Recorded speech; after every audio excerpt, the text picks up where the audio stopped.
in. The Pickwick Papers by Charles Dickens. Chapter 55. Mr. Solomon Pell, assisted by a select committee of coachmen, arranges the affairs of the elder Mr. Weller. "Samivel," said Mr. Weller, accosting his son on the morning after the funeral, "I've found it, Sammy. I thought it was there." "Thought what was there?" inquired Sam. "Your mother-in-law's vill, Sammy," replied Mr. Weller. "In wirtue of which, them arrangements is to be made as I told you on last night, respectin' the funds." "What? Didn't she tell you where it was?" inquired Sam. "Not a bit in it, Sammy," replied Mr. Weller. "We was suggestin' our little differences, and I was a cheerin' her spirits and bearin' her up, so that I forgot to ask anythin' about it. I don't know as I should ha' done it, indeed, if I had remembered it," added Mr. Weller. "For it's a rum sort o' thing, Sammy, to go a hankerin' arter anybody's property ven you're assistin' 'em in illness. It's like helping an outside passenger up ven he's been pitched off a coach, and puttin' your hand in his pocket vile you ask him, vith a sigh, how he finds hisself, Sammy." With this figurative illustration of his meaning, Mr. Weller unclasped his pocket-book and drew forth a dirty sheet of letter paper, on which were inscribed various characters crowded together in remarkable confusion. "This here is the dockyment, Sammy," said Mr. Weller. "I found it in the little black teapot on the top shelf of the bar closet. She used to keep bank notes there, 'fore she was married, Samivel. I've seen her take the lid off to pay a bill many and many a time.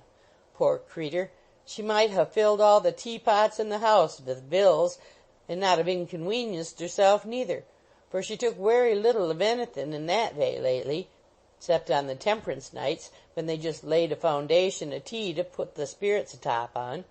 "What does it say?" inquired Sam. "Just what I told you, my boy," rejoined his parent. "£200 worth of reduced counsels to my son-in-law Samivel, and all the rest of my property, of every kind and description votsoever, to my husband, Mr. Tony Veller, who I appint as my sole executor." "That's all, is it?" said Sam. "That's all," replied Mr. Weller. "And I s'pose as it's all right and satisfactory to you and me, as is the only parties interested, we may as vell put this bit o' paper into the fire." "What are you a doin' on, you lunatic?" said Sam, snatching the paper away, as his parent, in all innocence, stirred the fire, preparatory to suiting the action to the word. "You're a nice executor, you are." "Why not?" inquired Mr. Weller, looking sternly round, with the poker in his hand. "Why not?" exclaimed Sam. "'Cause it must be proved and probated and swore to, and all manner of formalities." "You don't mean that," said Mr. Weller, laying down the poker. Sam buttoned the will carefully in a side pocket, intimating by a look, meanwhile, that he did mean it, and very seriously, too. "Then I'll tell you what it is," said Mr. Weller, after a short meditation. "This is a case for that 'ere confidential pal o' the Chancellorship's. Pell must look into this, Sammy. He's the man for a difficult question at law. We'll have this here brought afore the Solvent Court directly, Samivel." "I never did see such a addle-headed old creetur!" exclaimed Sam irritably. "Old Baileys and Solvent Courts and allybys and every species o' gammon alvays a runnin' through his brain. You'd better get your out-o'-door clothes on and come to town about this business, than stand a-preachin' there about what you don't understand nothin' on." "Wery good, Sammy," replied Mr. Weller. "I'm quite agreeable to anything as vill hexpedite business, Sammy. But mind this here, my boy, nobody but Pell is a legal adwiser." "I don't want anybody else," replied Sam. "Now are you a-comin'?" "Vait a minute, Sammy," replied Mr. Weller, who, having tied his shawl with the aid of a small glass that hung in the window, was now, by dint of the most wonderful exertions, struggling into his upper garments. "Vait a minute, Sammy. Ven you grow as old as your father, you won't get into your veskit quite as easy as you do now, my boy." "If I couldn't get into it easier than that, I'm blest if I'd vear vun at all," rejoined his son.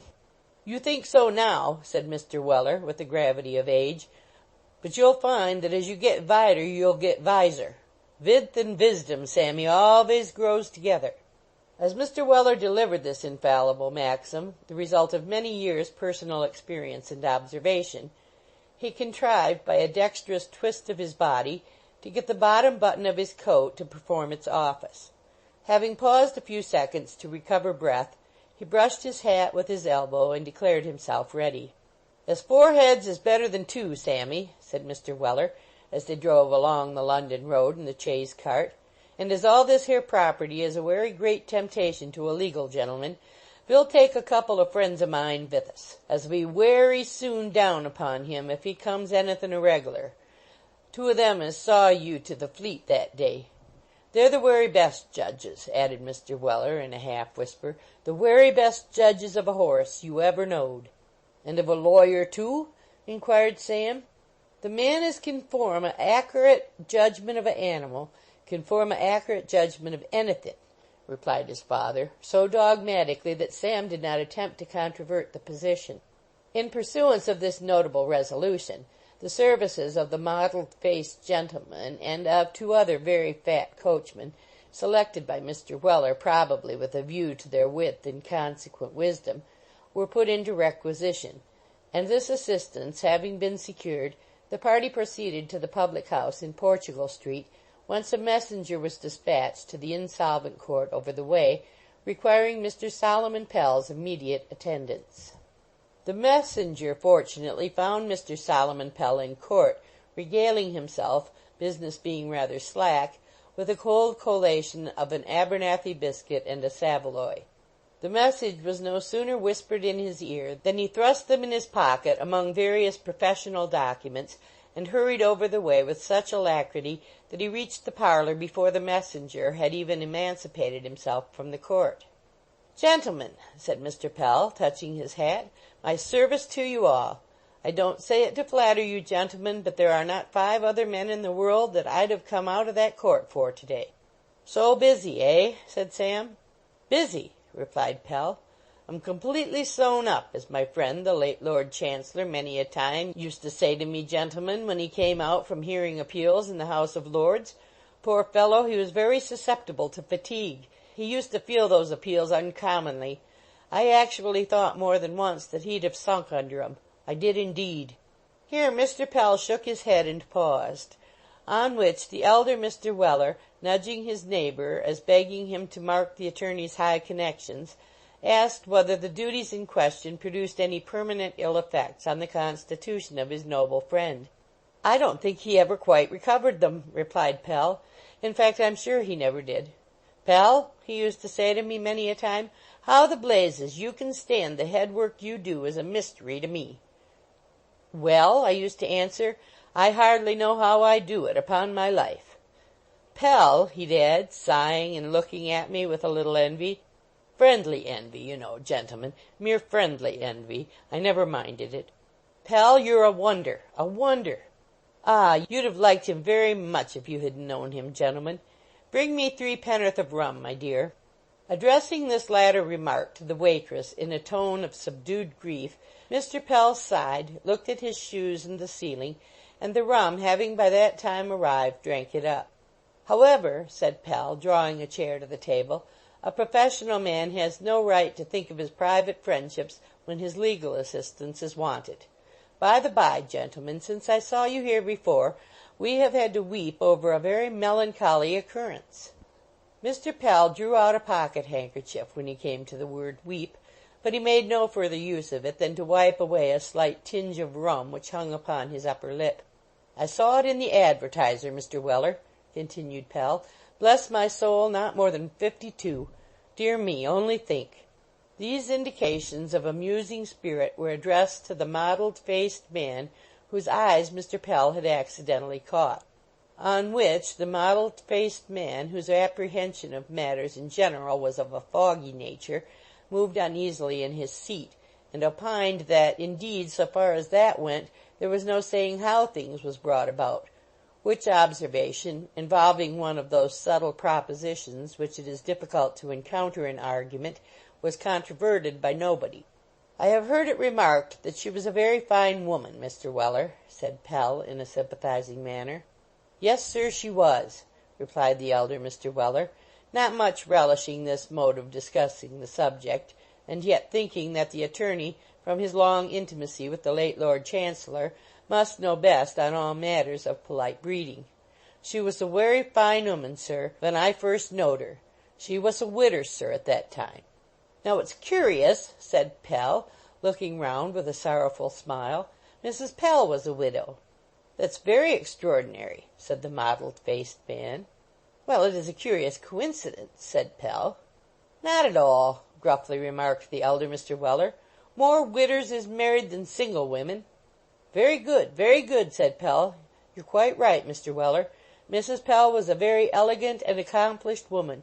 Her manners were the theme of universal admiration in our neighbourhood. I was proud to see that woman dance. There was something so firm and dignified and yet natural in her motion. Her cutting, gentlemen, was simplicity itself." "Ah, well, well.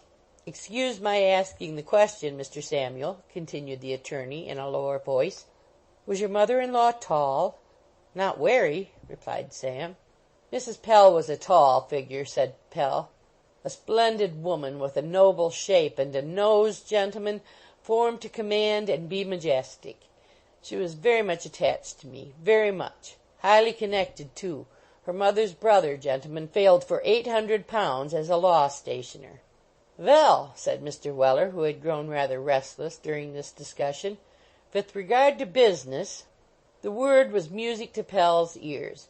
He had been revolving in his mind whether any business was to be transacted, or whether he had been merely invited to partake of a glass of brandy and water, or a bowl of punch, or any similar professional compliment, and now the doubt was set at rest, without his appearing at all eager for its solution.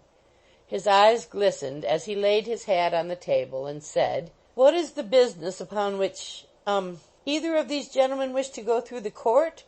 We require an arrest. A friendly arrest will do, you know. We are all friends here, I suppose." "Give me the document, Sammy," said Mr. Weller, taking the will from his son, who appeared to enjoy the interview amazingly. "What we require, sir, is a probe o' this here." "Probate, my dear sir, probate," said Pell. "Well, sir," replied Mr. Weller sharply, "probe and probate is wery much the same. If you don't understand what I mean, sir, I dessay I can find them as does." "No offence, I hope, Mr. Weller," said Pell meekly. "You are the executor, I see," he added, casting his eyes over the paper. "I am, sir," replied Mr. Weller. "These other gentlemen, I presume, are legatees, are they?" inquired Pell, with a congratulatory smile. "Sammy is a leg at ease," replied Mr. Weller. "These other gentlemen is friends o' mine, just come to see fair, a kind of umpires." "Oh," said Pell, "very good. I have no objections, I'm sure. I shall want a matter of £5 of you before I begin. Ha, ha, ha." It being decided by the committee that the £5 might be advanced, Mr. Weller produced that sum, after which a long consultation about nothing particular took place, in the course whereof Mr. Pell demonstrated, to the perfect satisfaction of the gentlemen who saw fair, that unless the management of the business had been entrusted to him, it must all have gone wrong, for reasons not clearly made out, but no doubt sufficient. This important point being dispatched, Mr. Pell refreshed himself with 3 chops and liquids, both malt and spirituous, at the expense of the estate, and then they all went away to Doctors' Commons. The next day there was another visit to Doctors' Commons, and a great to-do with an attesting hostler, who, being inebriated, declined swearing anything but profane oaths, to the great scandal of a proctor and surrogate. Next week there were more visits to Doctors' Commons, and there was a visit to the Legacy Duty Office besides, and there were treaties entered into for the disposal of the lease and business, and ratifications of the same, and inventories to be made out, and lunches to be taken, and dinners to be eaten, and so many profitable things to be done, and such a mass of papers accumulated, that Mr. Solomon Pell and the boy, and the blue bag to boot, all got so stout that scarcely anybody would have known them for the same man, boy, and bag that had loitered about Portugal Street a few days before. At length, all these weighty matters being arranged, a day was fixed for selling out and transferring the stock, and of waiting with that view upon Wilkins Flasher, Esquire, stockbroker of somewhere near the bank, who had been recommended by Mr. Solomon Pell for the purpose. It was a kind of festive occasion, and the parties were attired accordingly. Mr. Weller's tops were newly cleaned, and his dress was arranged with peculiar care. The mottled-faced gentleman wore at his buttonhole a full-sized dahlia with several leaves, and the coats of his two friends were adorned with nosegays of laurel and other evergreens. All three were habited in strict holiday costume.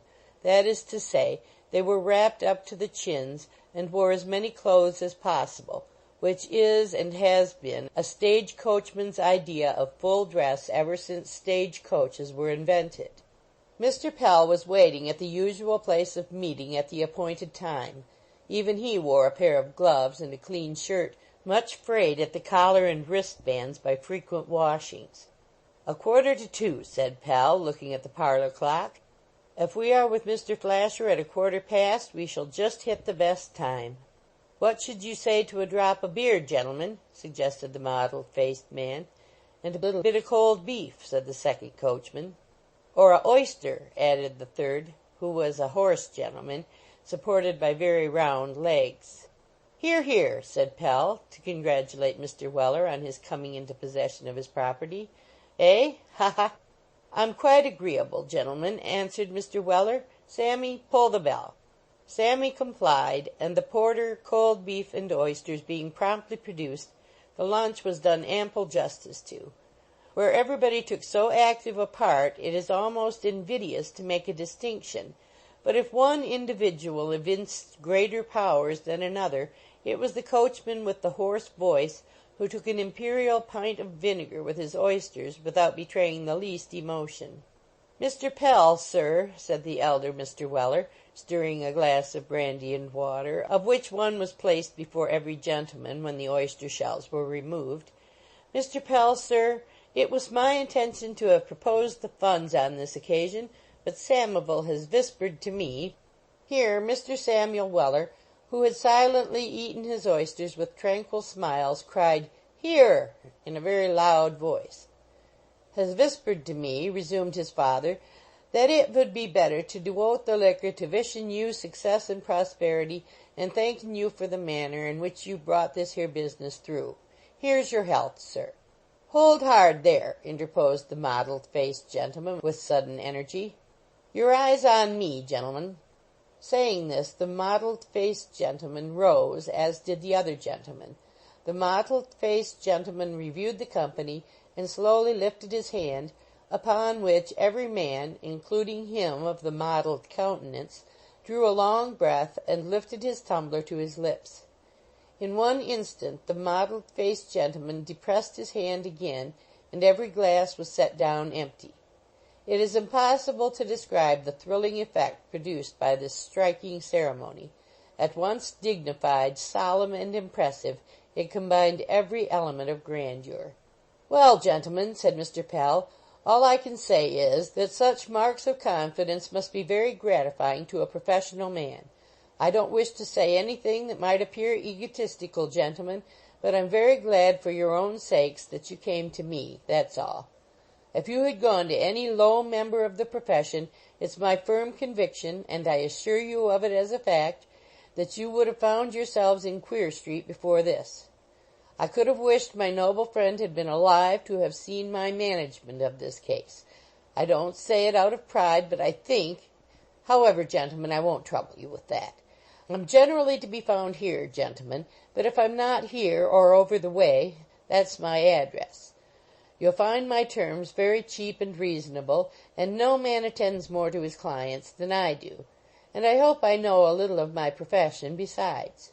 If you have any opportunity of recommending me to any of your friends, gentlemen, I shall be very much obliged to you, and so will they too when they come to know me. Your healths, gentlemen."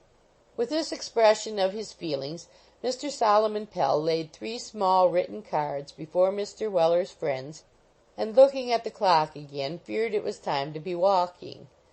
Upon this hint, Mr. Weller settled the bill, and issuing forth the executor legatee attorney, and umpires directed their steps towards the city. The office of Wilkins Flasher, Esquire, of the Stock Exchange, was in a first floor up a court behind the Bank of England. The house of Wilkins Flasher, Esquire, was at Brixton, Surrey. The horse and stanhope of Wilkins Flasher, Esquire, were at an adjacent livery stable. The groom of Wilkins Flasher, Esquire, was on his way to the West End to deliver some game. The clerk of Wilkins Flasher, Esquire, had gone to his dinner, and so Wilkins Flasher, Esquire, himself cried, "Come in," when Mr. Pell and his companions knocked at the counting-house door. "Good morning, sir," said Pell, bowing obsequiously. "We want to make a little transfer, if you please." "Oh, just come in, will you?" said Mr. Flasher. "Sit down a minute. I'll attend to you directly."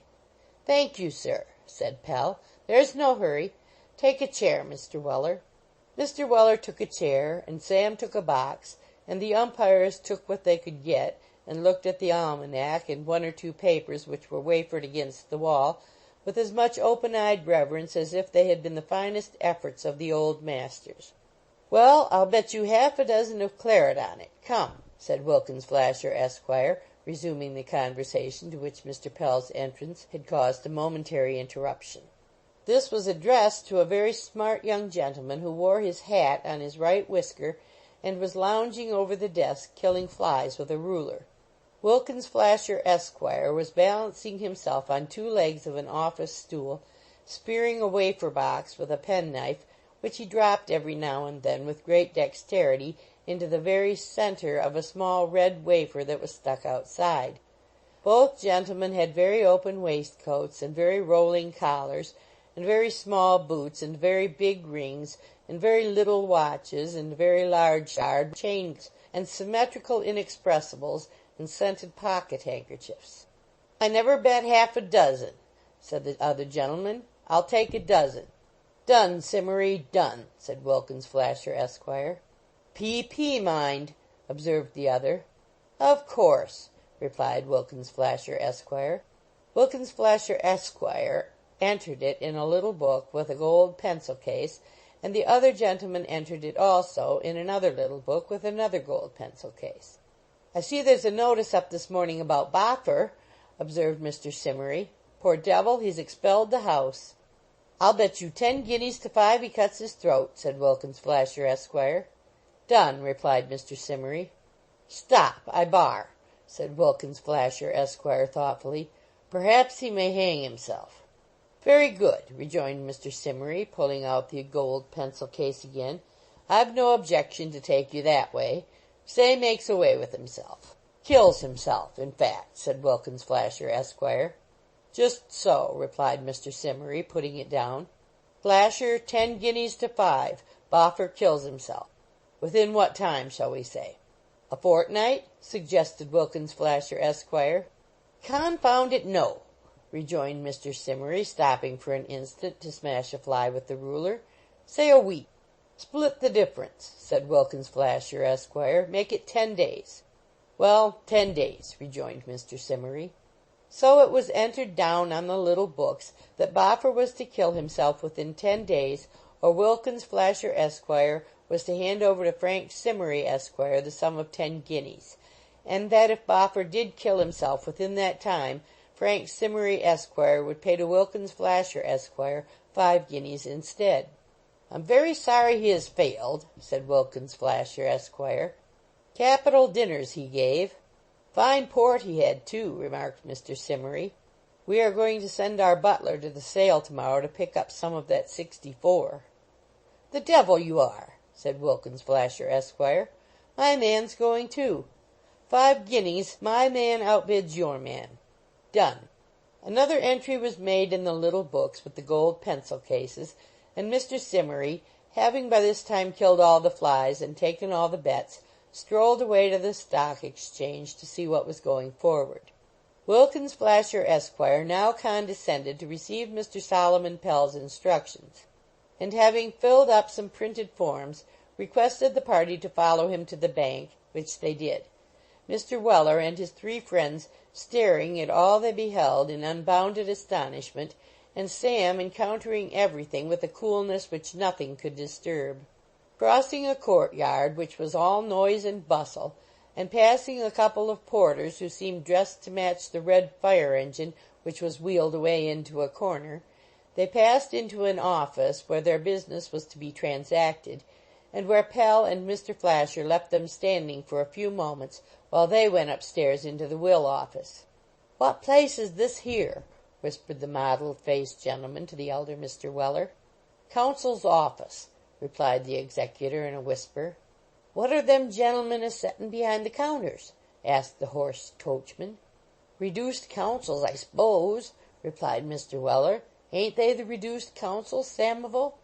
"Why, you don't suppose the reduced counsels is alive, do you?" inquired Sam, with some disdain. "How should I know?" retorted Mr. Weller. "I thought they looked werry like it. What are they, then?" "Clerks," replied Sam. "What are they all a eatin' ham sangwidges for?" inquired his father. "'Cause it's their duty, I suppose," replied Sam. "It's a part of the system. They're always a doin' it here all day long." Mr. Weller and his friends had scarcely had a moment to reflect upon this singular regulation as connected with the monetary system of the country, when they were rejoined by Pell and Wilkins Flasher, Esquire, who led them to a part of the counter above which was a round blackboard with a large W on it. "What's that for, sir?" inquired Mr. Weller, directing Pell's attention to the target in question. "The first letter of the name of the deceased," replied Pell. "I say," said Mr. Weller, turning round to the umpires, "there's somethin' wrong here. We's our letter. This won't do." The referees at once gave it as their decided opinion that the business could not be legally proceeded with under the letter W, and in all probability it would have stood over for one day at least, had it not been for the prompt, though at first sight undutiful behavior of Sam, who, seizing his father by the skirt of the coat, dragged him to the counter and pinned him there until he had affixed his signature to a couple of instruments, which, from Mr. Weller's habit of printing, was a work of so much labor and time that the officiating clerk peeled and ate 3 ribstone pippins while it was performing. As the elder Mr. Weller insisted on selling out his portion forthwith, they proceeded from the bank to the gate of the stock exchange, to which Wilkins Flasher, Esquire, after a short absence, returned with a check on Smith, Payne, and Smith for £530, that being the money to which Mr. Weller, at the market price of the day, was entitled in consideration of the balance of the second Mrs. Weller's funded savings. Sam's £200 stood transferred to his name, and Wilkins Flasher, Esquire, having been paid his commission, dropped the money carelessly into his coat pocket and lounged back to his office. Mr. Weller was at first obstinately determined on cashing the check in nothing but sovereigns, but it being represented by the umpires that by so doing he must incur the expense of a small sack to carry them home in, he consented to receive the amount in £5 notes.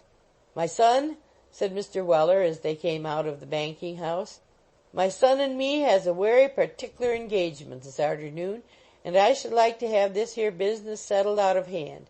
So let's jest go straight avay somevheres where we can hordit the accounts." A quiet room was soon found, and the accounts were produced and audited.